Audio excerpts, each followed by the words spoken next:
Jake Morrison stood at the window of his office on Luna Station, watching Earth slowly turn below him.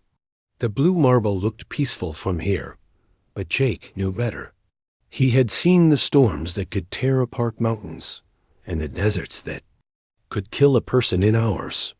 He had lived through the colony wars on Mars, where the red dust got into everything, and the thin air made every breath a struggle. The message arrived on a Tuesday morning while Jake was reviewing patrol reports from the outer colonies. The holographic seal that appeared above his desk made him pause. It showed symbols he had never seen before, but the translation software identified it immediately as coming from the Galactic Council of Civilizations. Jake had heard rumors about the Council for months, but Earth had never received direct contact. From them, the message was simple but formal. Earth was invited to send 2 representatives to Harmony Prime, the neutral station that served as the Council's meeting place. The purpose was to discuss humanity's application for membership in the galactic community. Jake read the message 3 times before he understood that somehow, without anyone on Earth knowing, humanity had been under consideration for joining. Something much bigger than their small corner of space dot within hours. Jake received orders from Earth Command. He was to be one of the 2 representatives. The other would be Dr. Lisa Grant, a xenobiologist who had spent years studying the few alien artifacts that had been found in the outer system. Jake knew Lisa by reputation only. She was brilliant, spoke 7 languages, and had written papers on theoretical alien biology that were considered groundbreaking. Jake met Lisa for the first time at the spaceport on Luna. She was smaller than he had expected, with dark hair pulled back in a practical style, and eyes that seemed to take in everything around her. When she shook his hand, her grip was firm and confident.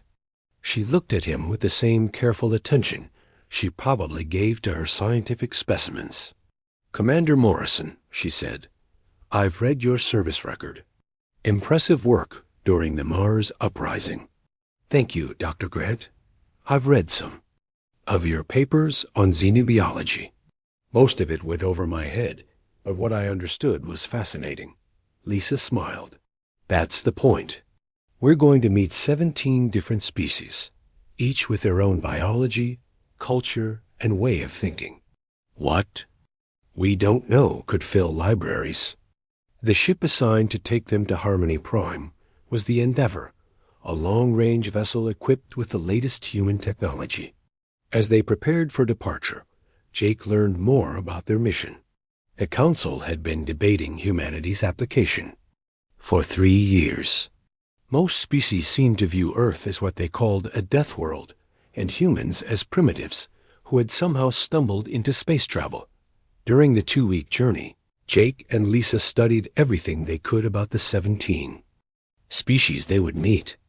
The Zephyrians were crystalline beings who communicated through patterns of light and lived on worlds with atmospheres so thin that humans would need pressure suits. The Nephilim were gas-dwelling creatures who had never developed solid bodies and considered physical matter to be primitive. The Hegemony were a species that had never known predators and had evolved in perfect safety on their homeworld. Each species seemed to have developed under conditions that were almost opposite to Earth. Where Earth had predators, they had none. Where Earth had extreme weather, they had perfect climate control. Where Earth had competition for resources, they had abundance. Jake began to understand why they might see humans as strange or dangerous. Lisa spent her time creating detailed files on each species, noting their biological requirements, social structures, and technological capabilities. She pointed out to Jake that most of these species had never left their homeworlds except in carefully controlled environments. They traveled in ships that perfectly replicated their home conditions and lived in stations designed to keep them comfortable and safe. "Look at this," Lisa said one evening as they reviewed the data. "The Vexi have never experienced temperature variations greater than 2 degrees on their homeworld. They consider our seasonal changes to be catastrophic climate events." Jake studied the reports. And the Quillen have never known scarcity.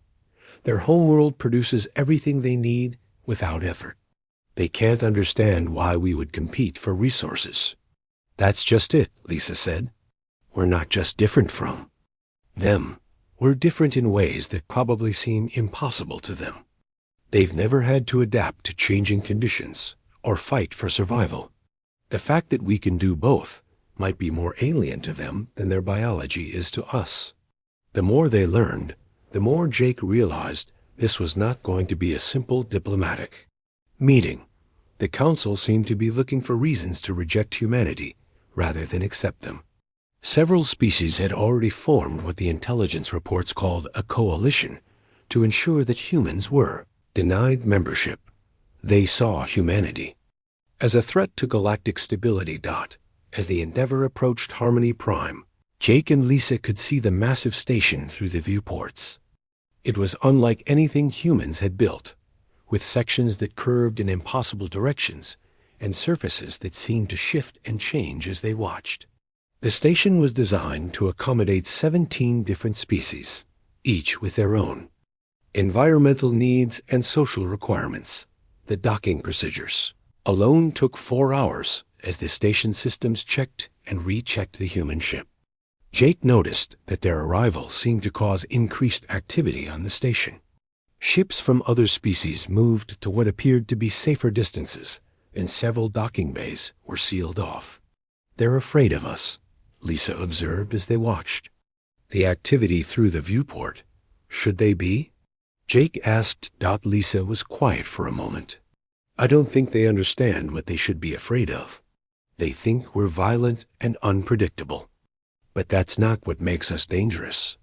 What does? We adapt. We survive. We thrive in conditions that would kill most of them. And we do it without thinking it's unusual." As the Endeavor completed its docking sequence, Jake and Lisa prepared for their first meeting with the Galactic Council. They wore their best diplomatic uniforms, carried detailed briefings on human culture and capabilities, and hoped for the best. Neither of them realized that they were walking into what many council members hoped would be humanity's final rejection, or that their mere presence would challenge everything the galaxy thought it knew about life among the stars. The first thing Jake noticed when they stepped off the Endeavor was the cold. The station's environmental controls were set for what the galaxy considered average conditions, which meant temperatures that would freeze exposed human skin in minutes. The atmospheric pressure was so low that Jake could feel his ears popping with each breath, and the gravity was nearly twice what humans were used to on Earth. Lisa adjusted her environmental suit settings without complaint. The suit was bulky compared to human standard gear, but it was necessary for survival on Harmony Prime. As they walked through the docking bay, Jake noticed that most of the other species moved in groups, staying close to environmental control units that maintained their specific atmospheric needs. "Look at how they travel," Lisa whispered through the comm system. "Each species needs their own life support bubble just to move around the station." Jake observed the Zephyrians gliding through the corridors in crystalline chambers filled with their native gases.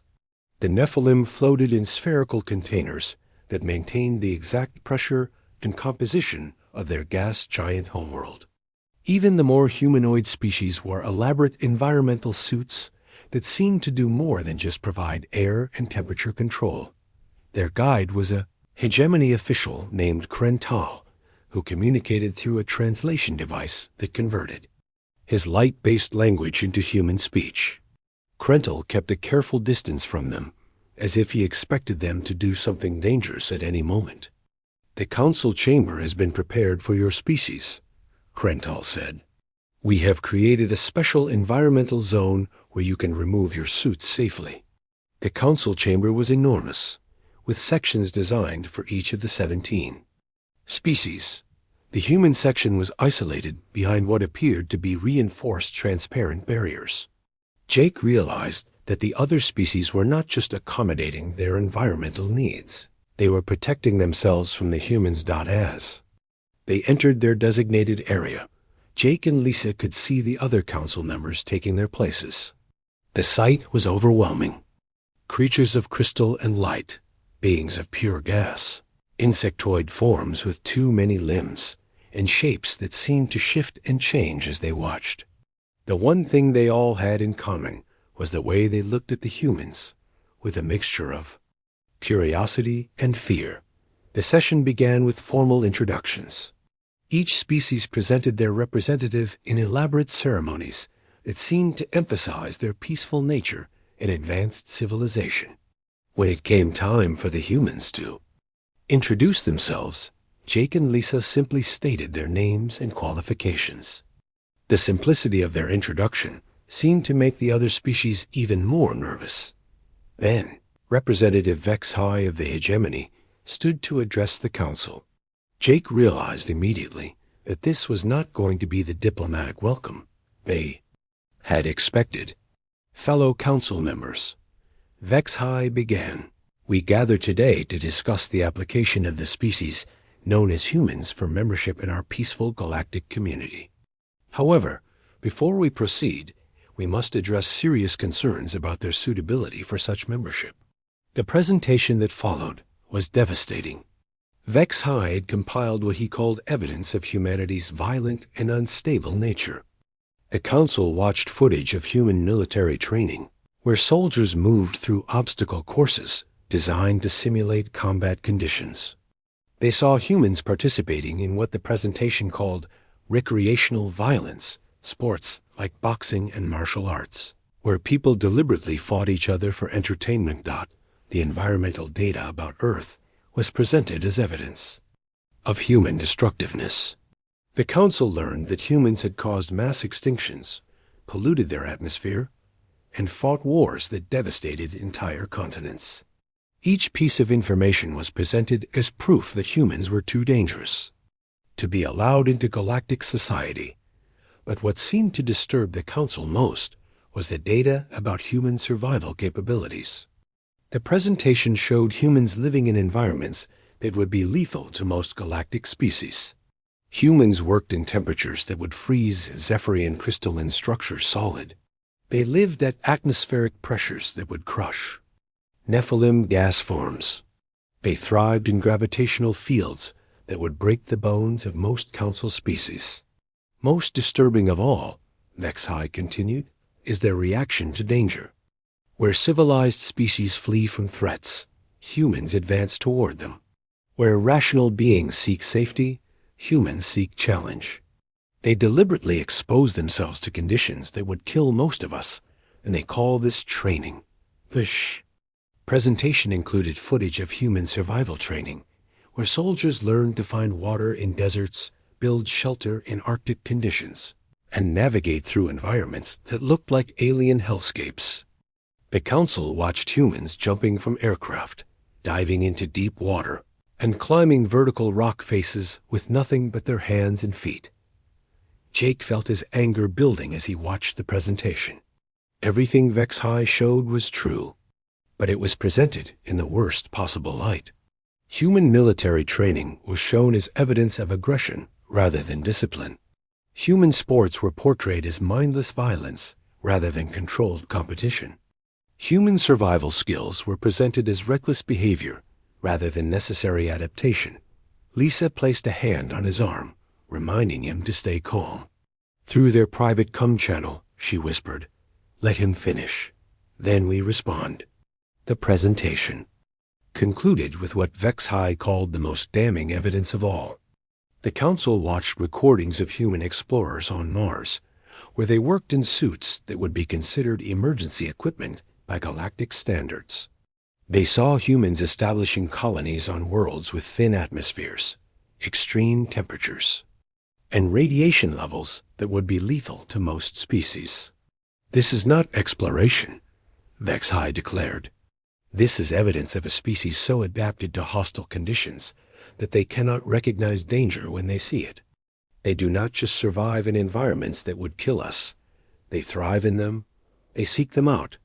They call them challenges and compete to see who can endure the most extreme conditions." When the presentation ended, the council chamber was silent except for the various sounds of different species' life support systems. Jake could see the fear in the eyes of creatures who had never known predation, never experienced scarcity, and never faced conditions that could not be perfectly controlled. Krental approached the human section and activated the communication system. The Council will now hear your response to these allegations. Jake stood slowly, looking around at the assembled representatives. He could see that many of them were already convinced that humans were too dangerous to join their peaceful society. Some were literally trembling behind their environmental barriers. Council members, Jake began, his voice carrying clearly through the translation systems. Everything you have just seen is true, but I think you have misunderstood what it means. He paused, letting his words sink in. You see violence where we see protection. You see recklessness where we see preparation. You see danger where we see Tuesday. Lisa stepped forward to join him. What Representative Vexhai has shown you is not evidence of our destructive nature. It is evidence of our adaptive nature. We do not seek out hostile conditions because we enjoy suffering. We prepare for them because we know they exist. The council members exchanged glances, their various forms of communication creating a strange symphony of lights, sounds, and movements. Jake realized that they were about to respond to each accusation, not with denials or apologies, but with explanations that would probably make the council even more uncomfortable. This was not going to be a simple diplomatic meeting. This was going to be a demonstration of exactly what made humans different from every other species in the galaxy. Jake looked around the council chamber at the 17 different species, each safely contained in their environmental bubbles and protective barriers. He could see the fear in their various forms of eyes, sensors, and detection organs. They expected him to deny the accusations or make excuses for human behavior. Instead, he decided to explain why humans were exactly what the galaxy needed. You call us violent, Jake said, his voice steady and calm. You are correct. Humans have the capacity for violence. But violence is not the same as evil. Violence is a tool, like any other tool. It can be used to destroy, but it can also be used to protect. He gestured to Lisa, who activated a portable display unit. The screen showed images of human peacekeepers protecting refugee camps, rescue workers pulling survivors from collapsed buildings, and medical teams working in disaster zones.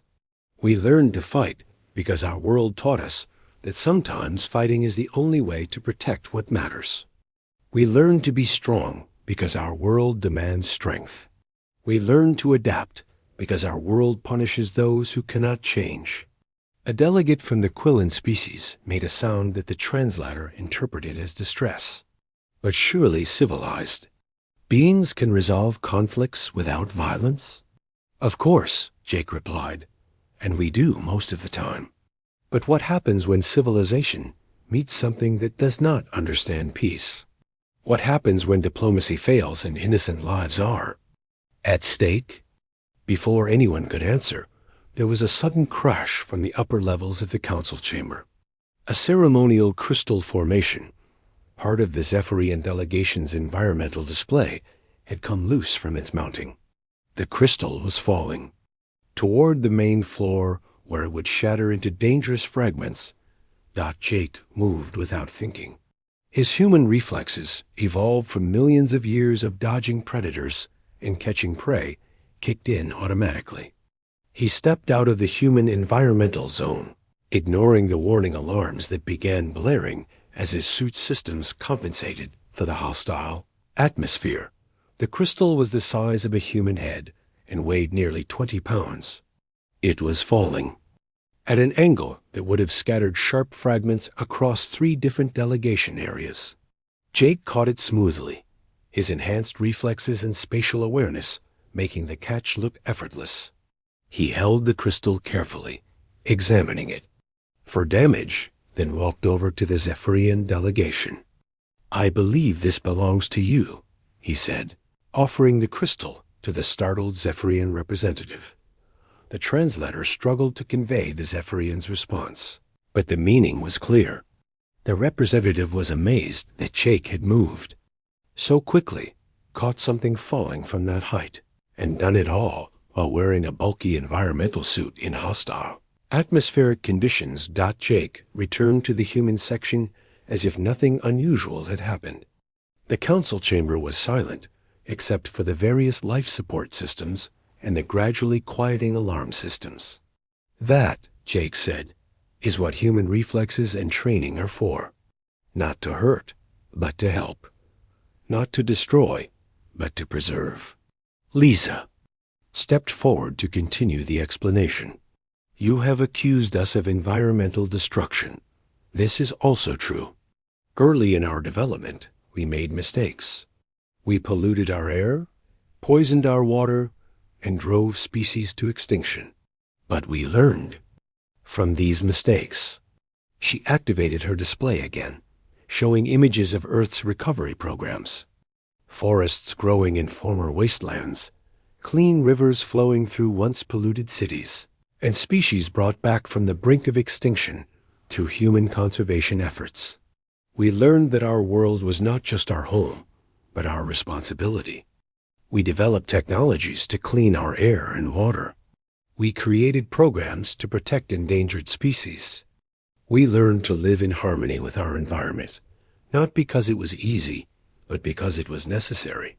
A delegate from the peaceful collective spoke up, but your methods are so extreme. You test your theories by exposing yourselves to dangerous conditions. Surely there are safer ways to conduct research? Lisa smiled. There are safer ways. But safety is not always the most important consideration. Sometimes the only way to understand something is to experience it directly. She gestured to her own equipment. I have studied alien biology for years using only theoretical models and computer simulations. But when I examine that Zephyrian crystal, I can learn things about their biology and culture that no simulation could teach me. I can see how they grow their crystalline structures, how they store information in light patterns, and how they adapt to environmental changes. But the risks, another delegate protested, are manageable, Lisa replied. We do not take unnecessary risks. We take calculated risks. We prepare thoroughly. We use proper safety equipment, and we accept that some knowledge can only be gained through direct experience. As if to prove her point, Lisa removed a small scanner from her equipment pack and approached the returned crystal. With the Zephyrian representative's permission, she took detailed readings of the crystal's structure, composition, and energy patterns. The information she gathered in 30 seconds would have taken months to obtain through indirect observation. This is what human scientific method gives us, she explained. The ability to learn quickly, adapt rapidly, and solve problems under pressure. We do not wait for perfect conditions to conduct our research. We work with the conditions we have. Jake decided to address the Council's deeper concerns. You fear us because we are different. You fear us because we come from a world you consider hostile. But consider this. If we can thrive on a world you call a death world, what does that make us capable of when we encounter real threats? He activated his own display, showing star charts and astronomical data. Your civilizations have been protected by distance and luck. You have never encountered a species that wanted to harm you. You have never faced environmental disasters. That could not be controlled. You have never dealt with threats that required immediate, decisive action. The display showed images of asteroid impacts, solar flares, and other cosmic phenomena that could threaten inhabited worlds. These things happen. Not often, but they happen. When they do, you will need someone who can act quickly, adapt to changing conditions, and solve problems under pressure. Are you threatening us? The question came from multiple delegates simultaneously. No. Jake replied calmly. I am offering to help you. We are not asking to join your council, so we can change your peaceful ways. We are asking to join so we can help protect them. Lisa added, "Look at what happened just now with the falling crystal." Jake did not hesitate, did not call for assistance, did not wait for proper safety protocols. He saw a problem and solved it immediately. This is what humans do. The Council. Members exchanged communications in their various forms of language. Jake could see that they were beginning to understand something important about humans. They were not just another species seeking membership in the galactic community. They were a species that could solve problems the rest of the galaxy never had to face. But the real test was still coming. Jake could feel it in the way the station's environmental systems were fluctuating. The solar activity that had been predicted for this sector was about to arrive, and Harmony Prime was about to face exactly the kind of crisis that peaceful civilizations were not equipped to handle. The lights in the council chamber flickered, and somewhere in the distance, an alarm began to sound. Jake and Lisa exchanged glances. They both recognized the signs of a developing emergency, and they both knew that the Council was about to get a demonstration of human capabilities that no presentation could have provided.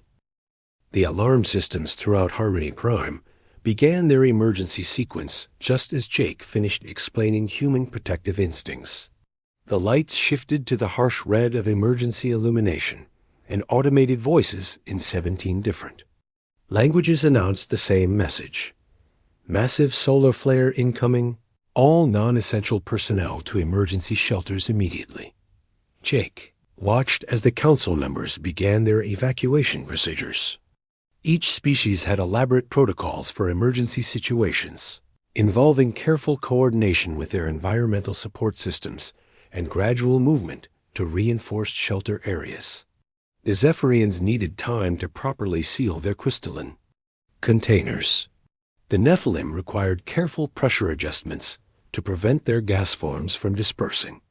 Even the most humanoid species moved slowly and deliberately, following procedures designed to keep them safe. Lisa was already checking her portable scanner, reading the station's emergency broadcasts. Solar flare will hit in 47 minutes. The radiation levels will be lethal to most carbon-based life forms. The electromagnetic pulse will disrupt the station's main power grid and most electronic systems. How lethal? Jake asked, though he was already checking his own equipment. Deadly to humans without proper shielding. Fatal to most of the species here within minutes of exposure. Lisa paused, studying the readings. The station's emergency. Systems are designed to protect the council members, but the repair crews will not be able to work in those conditions. Jake understood immediately. The station could protect the council members by sealing them in heavily shielded emergency chambers. But if the solar flare damaged critical systems, no one would be able to go out and fix them. The council members would be safe temporarily, but trapped in their shelters while the station slowly died around them. Station Commander Yelena, a spider-like being from the technical collective, approached the human section. Her translator was struggling with the stress in her voice. Human representatives, you must proceed to Emergency Shelter Section 12 immediately. The radiation levels in 30 minutes will exceed your species' survival parameters. What about repairs? Jake asked. If the solar flare damages the station systems, who will fix them? Repair drones will handle non-critical systems once the danger passes. Critical systems have backup power and redundant shielding. Yelena paused. Emergency procedures do not include repair work during active solar events. Lisa checked her scanner again.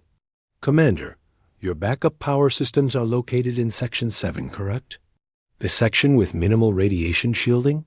Yes, but the backup systems are designed to operate automatically. No manual intervention should be necessary. Should be, Jake repeated. But if they fail? Yelena's multiple eyes blinked in what Jake was learning to recognize as distress. Then we wait for the solar activity to subside and hope the emergency life support holds out. Jake looked around the council chamber. The various species were still moving toward their emergency shelters, but their movements had become more urgent as the reality of the situation sank in. They were about to be trapped in sealed chambers, completely dependent on automated systems that might fail. "Commander," Jake said, "what are the radiation levels in Section 7 during a solar flare?" Yelena consulted her instruments. "Approximately 800 rads per hour. Fatal to most biological life forms within minutes of exposure." "And the temperature?" "-40 degrees standard. The cooling systems will be offline during the electromagnetic pulse." Jake looked at Lisa. 800 rads per hour was dangerous, but survivable for short periods with proper protection. -40 degrees was cold, but manageable with their environmental suits. They had both worked in worse conditions during their training. "We can do it," Lisa said quietly. "Our suits are rated for radiation exposure up to 2,000 rads. The temperature is within normal parameters for our cold weather gear." "Commander," Jake said, "we volunteer to monitor the backup systems during the solar event. If repairs are needed, we can handle them." Yelena stared at them with all 8 eyes. "You cannot be serious. The radiation levels alone would kill you within an hour. The temperature would freeze your body fluids. The electromagnetic interference would disable your equipment." "Our equipment is hardened against electromagnetic pulse," Lisa explained. "Our suits are designed for radiation exposure and extreme temperatures. We have training for exactly this type of situation." "But why would you risk your lives for a station that is not even your home?" Jake and Lisa exchanged glances. It was a fair question, but the answer was something the council members would probably find even more disturbing than their willingness to take the risk. "Because that's what you do," Jake said simply. "When people are in danger, you help them. When systems fail, you fix them. When there's work to be done in conditions that others cannot handle, you do it." The evacuation alarm sounded again, more urgently this time. Most of the council members were already sealed in their emergency shelters, but Jake could see their faces through the transparent barriers. They were watching the humans with expressions that ranged from amazement to horror.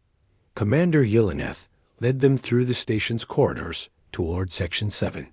As they moved deeper into the station, Jake noticed that the areas they were entering were designed for emergency access only. The corridors were narrower, the lighting was minimal, and the environmental controls were basic. This was not a place where the council members were expected to go. "The backup power systems are located here," Yelena explained as they reached a heavy door marked with radiation warning symbols.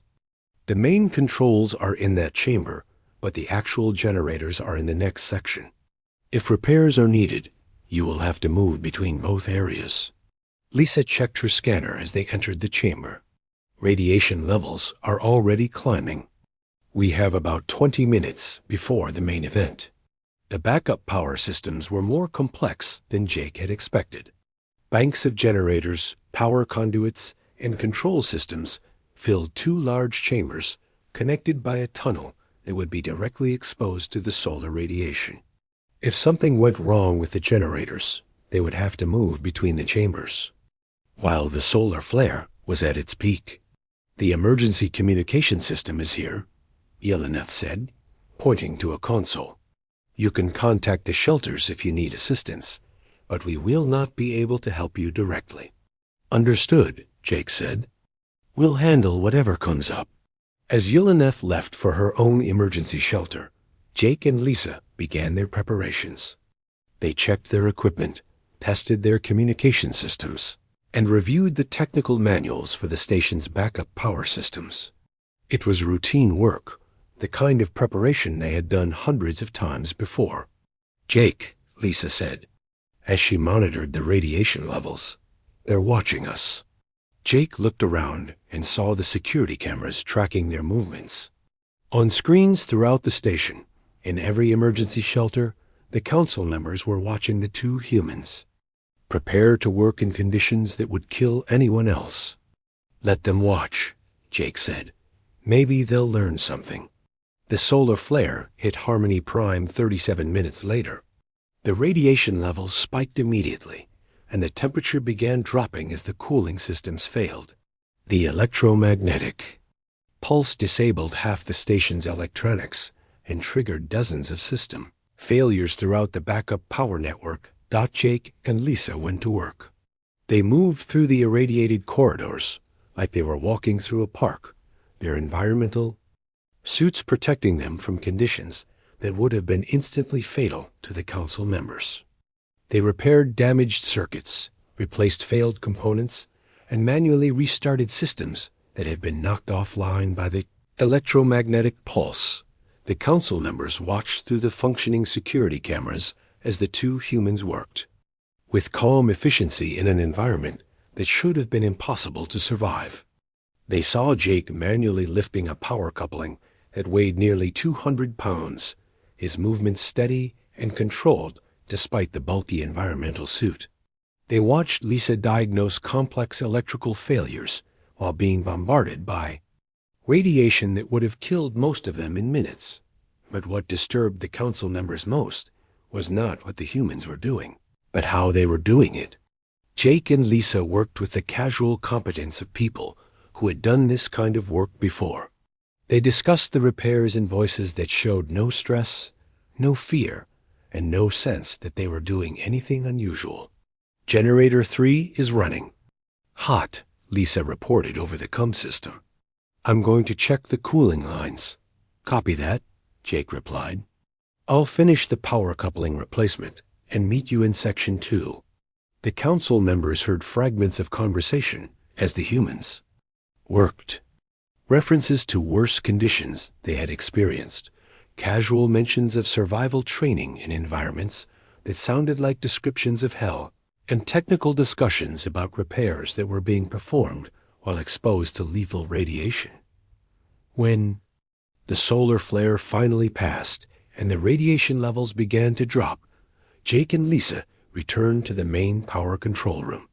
They had been working in deadly conditions for over 3 hours, and they looked like they had just finished a routine maintenance check. All systems are operational, Lisa reported to the emergency shelters. You can beg. The council reconvened in emergency session 12 hours after the solar flare had passed. The chamber looked different now. The elaborate environmental barriers between species seemed less like diplomatic courtesy and more like admissions of weakness. The emergency lighting had been replaced with normal illumination, but the psychological impact of what had happened lingered in the air. Jake and Lisa took their places in the human section, still wearing their environmental suits, but looking relaxed and alert. They had spent the intervening hours helping station maintenance crews repair additional damage from the solar flare, treating it as routine work rather than heroic effort. The council members filed in slowly, each group staying close to their environmental support systems. But now Jake noticed something different in their body language. Where before they had avoided looking at the humans, now they kept stealing glances at them. Where before they had maintained careful distances, now they seemed to be studying the humans with new interest. Representative Vex High of the hegemony was the first to speak. His usual confident demeanor was gone, replaced by something that looked like confusion mixed with fear. The emergency session is called to order, he announced. We are here to discuss the application of the human species for membership in the Galactic Council of Civilizations. He paused, looking around the chamber at his fellow council members. However, the events of the past day have raised questions that we did not anticipate when we began this process. Delegate Quinter of the Peaceful Collective rose from her environmental pod. Her translator conveyed the tremor in her voice as she spoke. I must confess that my understanding of the human species has been fundamentally altered by recent events. When we reviewed their application, we focused on what we saw as their violent and destructive tendencies. We did not consider what those tendencies might actually represent. She gestured toward Jake and Lisa. These beings call their homeworld Earth, as if it were a gentle place. But we have seen the data. 68% of their planet's surface is covered by a corrosive liquid that would dissolve most of our protected equipment. The atmosphere contains oxygen, a gas so reactive that it would combust most of our breathing apparatus. The gravity would crush the exoskeletons of my species. The temperature variations would shatter Zephyrian crystal forms. And yet, she continued, they call this hostile environment home. They have not just survived there, they have thrived there. They have turned what we would consider a death world into a garden. The Zephyrian representative, Kylanth, spoke. Next, his light-based communication created patterns that the translator struggled to convey. When my ceremonial crystal fell during the previous session, I calculated that it would shatter into 1,847 fragments. The resulting debris would have injured representatives from 3 different species and damaged critical environmental systems. The light patterns shifted to convey what humans might recognize as amazement.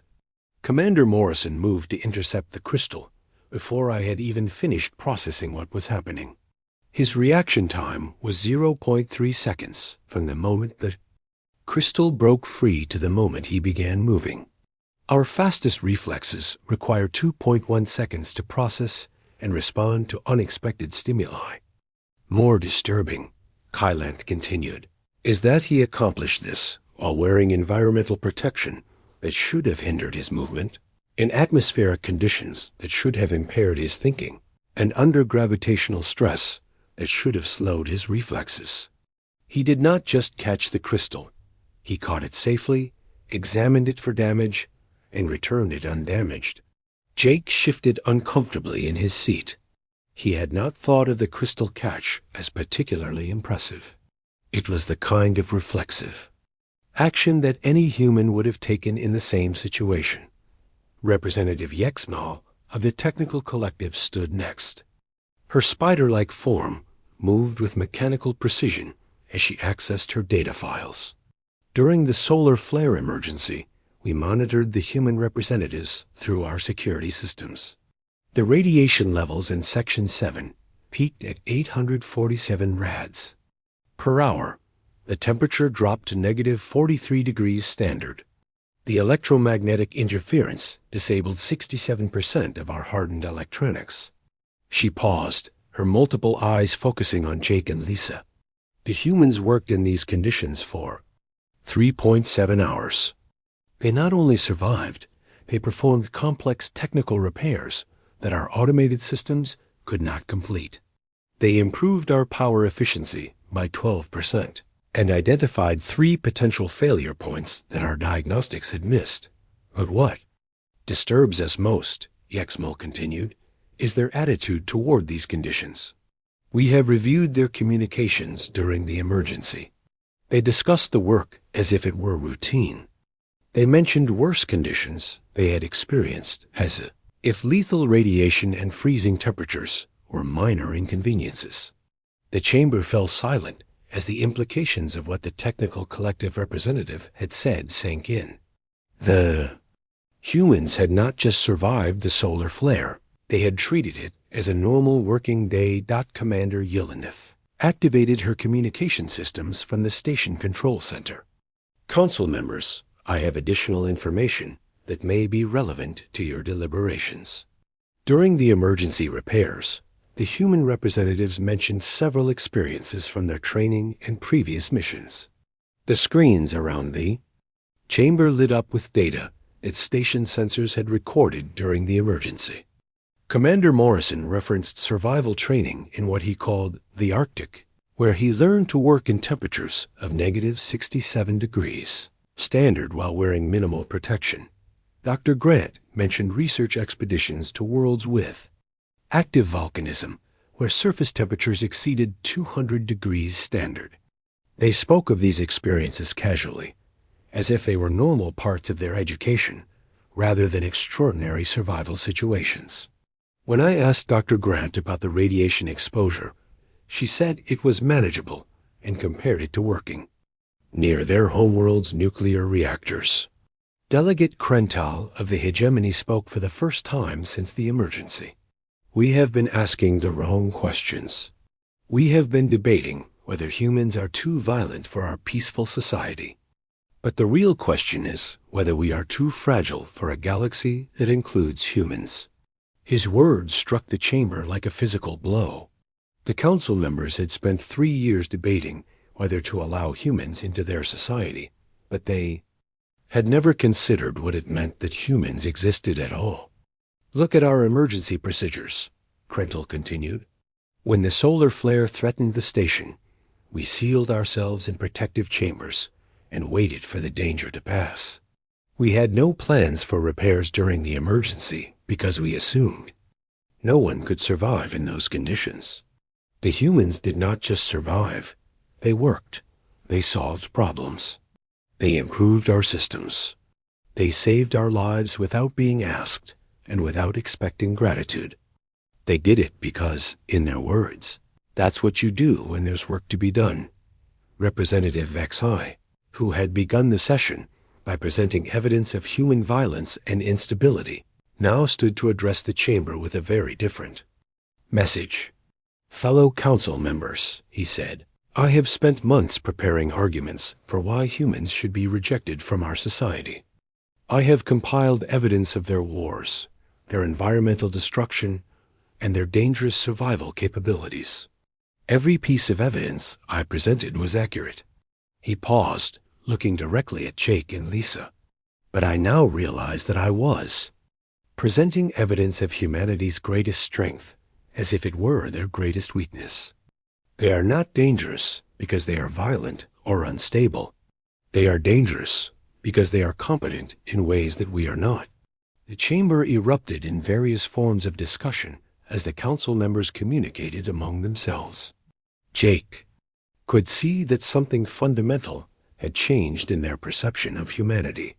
They were no longer debating whether humans were suitable for membership in their peaceful society. They were debating whether their society was suitable for humans. Quinter called for order. The question before us is no longer whether to grant membership to the human species. The question is what kind of membership to offer. She activated her display systems. I propose that we create a new classification for the human species. They are not simply another member race seeking to join our peaceful community. They are specialists in survival, adaptation, and problem-solving under extreme conditions. The proposal appeared on screens throughout the chamber. I recommend that humans be granted full membership in the Galactic Council with the designation Deathworld Specialists. They would serve as our emergency response team, our survival experts, and our advisors for dealing with conditions that exceed normal galactic parameters. The debate that followed was unlike anything in the Council's history. Instead of arguing about whether humans were too dangerous to join, the species began competing to explain why they needed human assistance. The Zephyrians wanted human advisors to help them explore worlds with unstable crystalline formations. The Nephilim needed human-designed equipment to investigate dense matter planets. The Technical Collective requested human consultants to improve their emergency response systems. When the vote was finally called, it was unanimous.